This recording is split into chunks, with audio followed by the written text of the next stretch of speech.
పప్పు చేస్తున్నాం. సూపర్, అదిరిపోద్ది. టమాటా పప్పు ఏమో నేనైతే ఏదో ఇది కావాలి అంటే నువ్వు ఇస్తున్నావు నాకు, ఇది కావాలో ఇది అని నేను అడగట్లేదు, ఆశించట్లేదు. కానీ ఇన్ని రోజులు అబద్ధాలు చెప్పానా లేకపోతే నిజం దాచానా తెలీదు. రెండు చేసా యాక్చువల్లీ. సారీ. అందుకే ఇప్పుడు ఏం చేద్దాం అంటున్నా నెక్స్ట్. నీకు నిజంగా తెలీదా? తెలియదు అంటే నేను చిన్నపిల్లండి అయింది, నాకు తెలిసి ఏం చేయాలో తెలుసు నాకు. కదా ఎక్కడో దీనికి ఉందేమో అని నీకు తెలీదా? ఓకే ఉంది, బట్ అనిపించలేదా? అనిపించింది, కానీ మనం దాన్ని ఎలా ఎలా చేస్తాం అంటే ఎలా చూపిస్తాం, ఎదురు తిరిగి మనం ఏదో ఒకటి ఉంది అని తెలియజేస్తేనే కదా నెక్స్ట్ ఎవరైనా తెలియజేసేది. తిరిగి మళ్ళీ ఎవరో ఒకళ్ళు ముందు అడుగు వేస్తేనే. ఇప్పుడు నువ్వేదో వేసానంటున్నావు, మరి అది ఎంతవరకు ఏంటో నాకు తెలీదు. సరే ముందు నువ్వు వేసావు కాబట్టి ఓకే నేను వేస్తాను, చూద్దాం. అందుకే నేను అడుగుతున్నాను నెక్స్ట్ ఏంటి అసలు ఇది ఎంత ఏంటి నిజం, ఇది ఎలా మార్పు. నేను ఇంకా అడగాల్సి ఉన్నాయి, నువ్వు కరెక్ట్గా నాకు చెప్తే నేను మాట్లాడతా. అలా కాదు అలా కాదండి, అలా కాదు అలా కాదు అసలు. నేను ఆల్రెడీ చెప్పాను నీకు ఇప్పుడు నేను ఎలా ఉండాలి. ఇప్పుడు నీతో ఓకే నువ్వు చెప్పిన దాని ప్రకారం నేను ఎలా ఉండాలి. ఓకే చెప్పేసింది అయిపోయింది, సేమ్ యాజ్ ఇట్ ఈజ్ ఇది వరకులాగా అలా ఉంటానా, లేకపోతే నేను అప్పుడు విజయవాడలో బ్రేక్ అయినట్టు అసలు అవన్నీ కొత్త రోజు కొట్టకుండా జరుగుతూ ఉంటాయి. కానీ తర్వాత విషయం ఎప్పుడు పడుతుంది సర్ప్రైజ్ వస్తూ ఉంటుంది, ఎప్పుడు పడుతుంది. సర్ప్రైజ్ గురించి కాదు, ఫీలింగ్ అంటే మంచం కూడా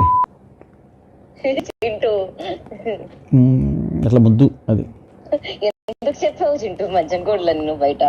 నా తెలియదు అసలు మంచం కోడి టాపిక్. మంచం కోడి అసలు మంచం కోడి ఎందుకు ఉండేది పైన? అసలు మంచం ఏంటది, పాతకాలం ఉందా ఏంటి అన్న మా ఇంట్లో ఉన్నది? నాకు అసలు తెలియదు. ఏం అసలు ఆ వర్డ్ ఎట్లా పుట్టిందో కూడా నాకు అది మంచం కోడు అనే మాట ఏదో అన్నారు, నేను దాన్ని ఓకే అంటున్నా. అంటే నీకు పైన తల తగిలింది, నేను కొంచెం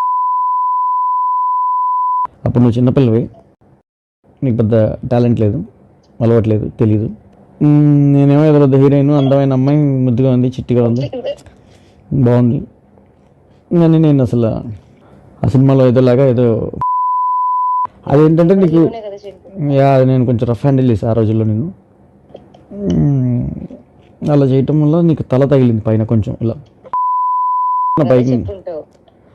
ఎంత ఎట్లా ఎత్తుకుంటా కాదు, పుష్లో ఒకటి తల నీకు దాన్ని తగిలితే సంథింగ్ పెయిన్ ఏదో వచ్చింది. సో నేను అట్లా అని చెప్పి ఇట్లా అయితే నేను చెప్పలేదు. మరి నీతో నిన్న మంచం కోడి అనేది చేశారు. సరే కోడి ఇప్పుడు అంటే నేను చెప్పనా నీకు, మామూలుగా మనుషులు మధ్యలో చెప్పుకునే మాట. ఇప్పుడు చెప్పుకోవటానికి ధైర్యం లేనప్పుడు నువ్వు ఎవరితో అయితే మాట్లాడుతున్నావో రెండు ఉంటాయి, వాళ్ళకి నువ్వు ఆన్సర్ చేయాల్సిన అవసరం ఒకటి లేదు.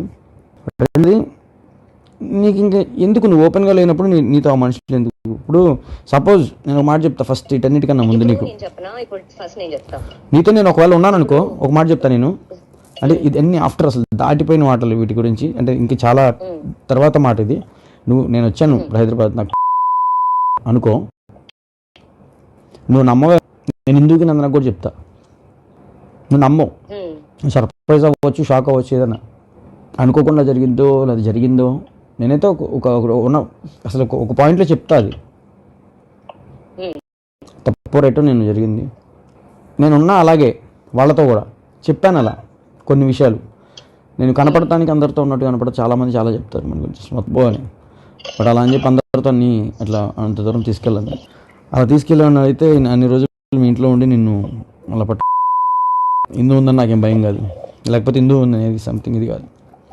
And Hindu knows very well, Nandana కూడా తెలుసు నీ గురించి నా గురించి జరిగిన. సో నేను అందుకే ఏదైనా నేను ఓపెన్గానే అడుగుతాను, ఏంటి మనం నెక్స్ట్ ఏంటి అనేది. అంటే నేను ఇప్పుడు చెప్పుకోకూడదు అంటే ఫస్ట్ ఒకటి నేను క్లారిటీ ఇస్తాను. ఏదో చెప్పి ఇంకొకరి సంసారంలోనో లేకపోతే ఇంకొకరి దాంట్లోనో ఇబ్బంది పెట్టి ట్రబుల్ పెట్టే మనిషిని కాదు నేను. ఇప్పుడు ఓకే, నేను డైరెక్ట్లీ ఆర్ ఇండైరెక్ట్లీ నేను హిందుతో కూడా ఎప్పుడు మాట్లాడలే ఇలాంటి టాపిక్. ఆ, ఇప్పుడు నువ్వు అంత ఓపెన్ ఉన్న మనిషిని చెప్పొచ్చు. యా అదేంటన్నా మరి. తనకి తెలుసు లేదు నువ్వు చెప్పుకుంటావో ఇది నాకు పక్కన పెడితే, నేను నా సైడ్ నుంచి చెప్పడమో లేదా ఇబ్బందో జరగలేదు. అవును, నాకు తెలిసిన ప్రశాంతంగా బతకటం జీవితంలో ఇలా టెన్షన్స్ లేకుండా, ఈ గొడవలు లేకుండా. టెన్షన్స్ ఉండాలి, అవి వేరే టెన్షన్స్, బిజినెస్, వర్క్ అలాంటివి. బట్ అండ్ ఇకపోతే హలో క్లారిటీ ఇవ్వాలా నాకు నువ్వు. ఏమో చింటూ అంటే ఇప్పుడు లైక్ నాకు ఐ హ్యావ్ ఎవ్రీ రైటా. ఇప్పుడు నేను నిన్ను కలిస్తే నేను నీతో ఎలానే ఉండగలుగుతానా, అది చేయబట్టుకున్నాడు అని మళ్ళీ కూరగా ఉంటుందా, లేకపోతే అరే మనం ఇన్ని రోజులు ఇలా ఉన్నాము అలా షడన్ ఇంటర్ మీద పడుతున్నా, లేదా ముద్దు పెట్టా, లేకపోతే ఇట్లా ఉంటాయా, నేను అన్నీ ఎలా ఉండాలి, ఎలా బిహేవ్ చేయాలి ఇక్కడ నుంచి. ఇప్పుడు ఇప్పుడు మామూలుగా అడుగుతావు నువ్వు, మామూలుగా అడుగుతావు నువ్వు ఎప్పుడు, అరే నీకు ఎప్పుడు అనిపించదా, లేకపోతే కనిపించలేదా, లేకపోతే నేను ఇలా ఉన్నాను తెలియలేదని. కార్లో కూర్చున్నప్పుడు ఇప్పుడు నువ్వు అడిగావు ఇందాక, ఎప్పుడు అనిపించలేదా నీకు తెలియలేదా, నాలో ఇలా కనపడలేదా నేను నిన్ను ఇలా అని. కార్లో కూర్చుంటావు పక్కన, పట్టుకోవాలి, ఎక్కడ పట్టుకోవాలో తెలియదు, ఏం పట్టుకోవాలో తెలియదు. ఆ చెయ్యో గియ్యో ఇట్లా నొక్కటం గిచ్చటం, నువ్వు ఇలా కొట్టడం, ఇంకవే నాకు తెలిసినవి. ఇంకదే నేను నీకు చూపించగలిగేది. అంతమించి నేను ఎప్పుడు కదిలించను. ఆపుకుని ఉన్నాం అంతే, మంచో చెడు, మంచి కోసమే చెడు కోసం. అసలు ఏంటి మరి ఎప్పుడు చేద్దాం?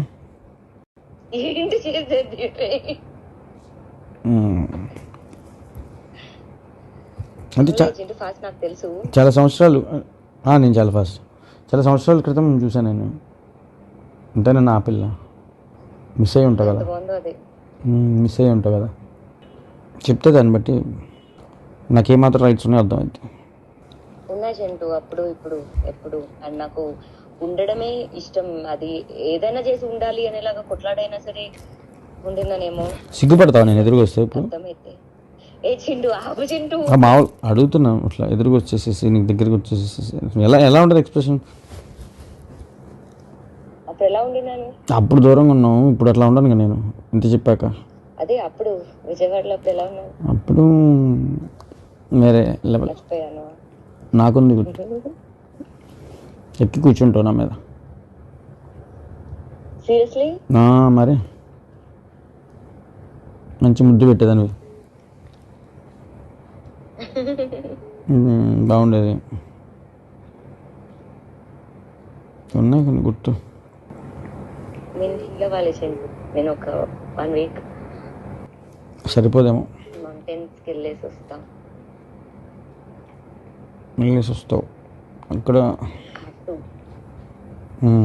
అక్కడ వెళ్ళేసి అక్కడ అంటే ఏం లేదు అక్కడ